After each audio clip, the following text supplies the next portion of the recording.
right, gentlemen. Hey, congratulations for your short film, Nando. Thank you so much. So much. Thank you so much. Hey, not a problem. Well, more to the congratulations. You're showcasing this at Tribeca this year. How does that feel for you folks? Take it, Alec. Oh, okay. Yeah, no, it's beautiful. It's honestly a dream come true, and everything has been coming like full circle for us. We started planning to do films together here in New York 2 years ago, actually in the same time for Tribeca Film Festival. So it's such a dream come true to be in this city when everything is reopening and having in-person events as well, and sharing with so many talented artists and filmmakers. Yeah, that's all I can say. We went yesterday. Our screening was yesterday, so we were all like very, very anxious and happy to that we could have it on the first few days, and now we just can enjoy the rest of the festival. Most excellent. So what sparked you guys to do this mini documentary? The idea, we are both very big soccer fans, football fans, and it's that in Brazil, it's a massive part of the culture. And we thought to tell this more of a human story through the lens of football, through soccer, and kind of the story talks about a young boy in a favela in Rio de Janeiro who lives across from the Maracanã, and Igal and I both really resonate with the more human side of what football, soccer means to the community and to these kids. And we just felt like we wanted to tell a story that shows how not in a negative space, but the underlying current is that the way soccer has been going and football has been going, it's such a business now that these kids are getting priced out of it all, and they're not a part of it anymore when it matters so much to them. And so we really wanted to take not a negative approach saying, look how bad it is, look how bad it's gotten, but instead say, look how beautiful it can be when these kids can feel a part of something like that. So how and where did you find the boy to be part of this film?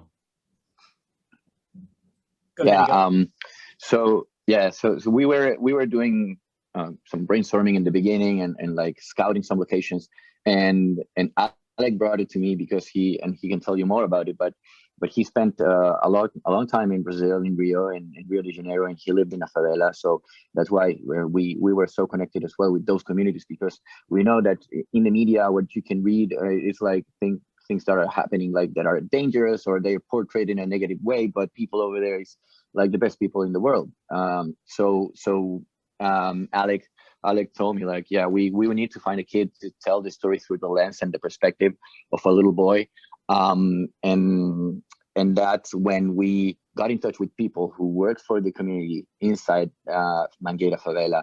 And we started going there. We visited a school called Estrela da Favela, and we decided that the best way to connect with the kids was playing soccer with them. So we went there a couple of weeks and we were playing soccer with them. And then like, I think I'll pass it on to you, Alec, on why and how we decided to go and do it with Nando.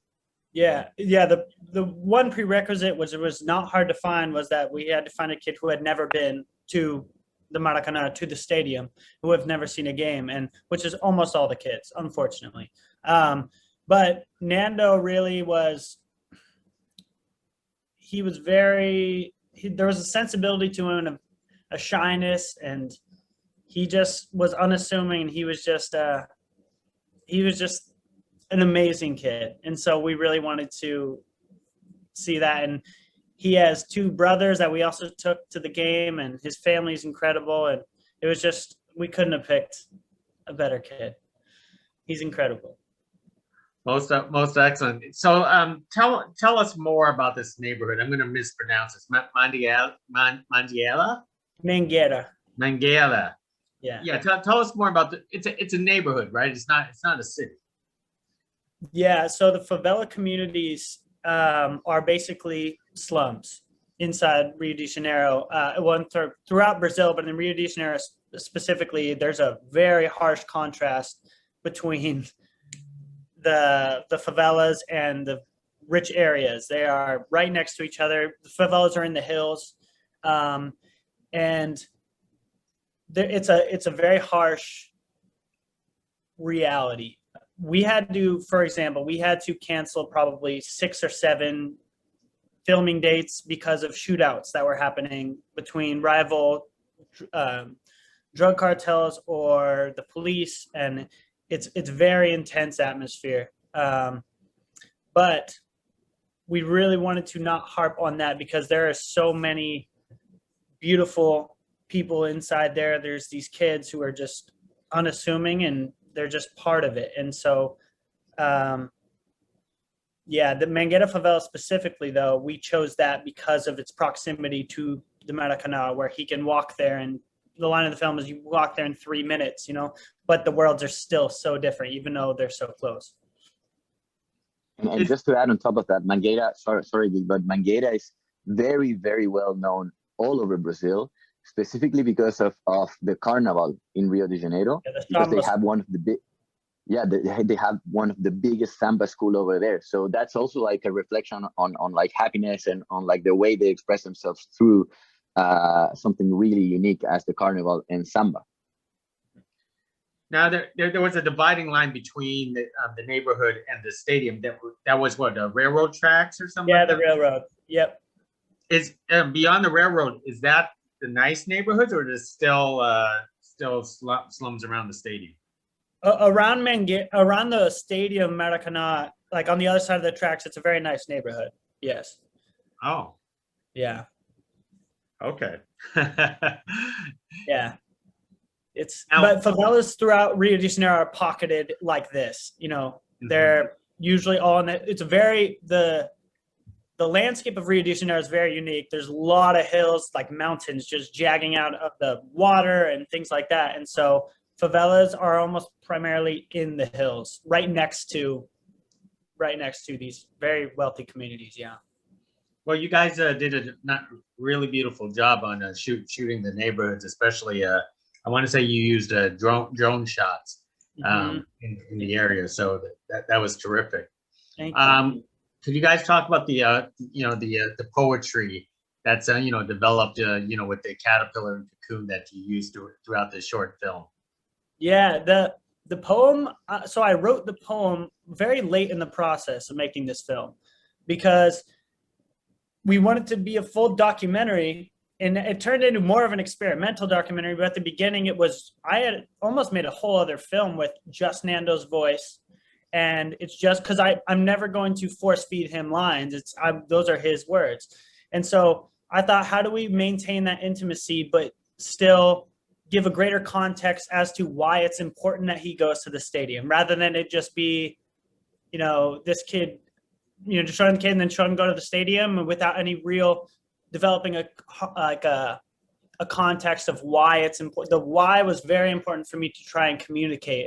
It's not just that he goes to the stadium. This film is not about soccer. It's not about football. It's him feeling a part of something bigger than the small world that they know. For example, the Mangueira favela these kids in the favela, some of them have never even seen the beach. Like their world is just that. And, and it's like 4 stations apart. Like literally the train is over there. Yeah, it's I really cannot describe how small of a world it is for these individuals. It's day to day. There's so much, you have to take it day to day with all the harsh realities that surround you. So the poem, though, really came as a result of that, trying to tap into the why. And also what I really gravitated towards was the idea of a cocoon, which the poem plays, in the context of the metamorphosis of a caterpillar. But I really resonated with the metaphor of a cocoon for the favela, because I didn't want to condemn the favela or just speak bad about it. And the cocoon is neither bad nor good. It's the reality. And so there's no condemnation of those who don't make it out. But there is still, even those who didn't make it out, there is that talent, there is that inside them, you know, where it just, unfortunately, sometimes it doesn't reach the light, but sometimes it does. And so I really like that metaphor where there's no condemnation of it. It's reality, and these people are so strong. There's so much beauty within them, even if it doesn't come to light sometimes, and they fall victim to the cocoon. But I really wanted to make sure that was it, and that's how the poem kind of came about, the idea of it, for to describe kind of the environment of the favela. Yeah, that was a beautiful transition throughout visually and poetically. At which point did you guys decide to finally get tickets for the boy? Go ahead, Igal. Yeah, I think that was something that we definitely had in mind. That we knew that the experience was gonna be like unique, and you can see it on their faces. So I think pretty ahead of, like, when we met them, immediately we realized that was something that we had to do. But we were thinking, like, should we take just the kids, just Nando with their teacher, for example, and we ultimately said, like, no. I mean, this is a collective experience, and football is enjoyed the most when you are with your family and with your friends, and in this case we took them to the part where, like, all the hardcore supporters are, and they are like playing drums and trumpets, and so it's definitely like I don't know, a whole different experience that you can find in any other stadium in the world. Like, this is unique, so we knew that we had to take them all, and you can see it in the end, like their faces and how their eyes are shining, and they're screaming and jumping, and the game turned out to be amazing. Alec won't be able to tell you much about the game because he was so focused on getting all of those reactions, and the game was unreal. They scored 6 goals, so it was like perfect for us. Yeah, I always say it's the best game I've ever been to, and I never watched the game. Just watching their faces was so incredible, and I'm so glad we took everyone, because I really wanted to get this across too, is that the story of Nando is the same story for millions of kids. You know, so many kids in Brazil, and so to show his brothers as well, you still feel that for them, you know, because they're in the same scenario. And so while we really wanted to, I think sometimes in order to, like, touch a lot of people or make, you know, talk about a topic that affects a lot of people, I think if you can make it very intimate, I think that's the best way to do that.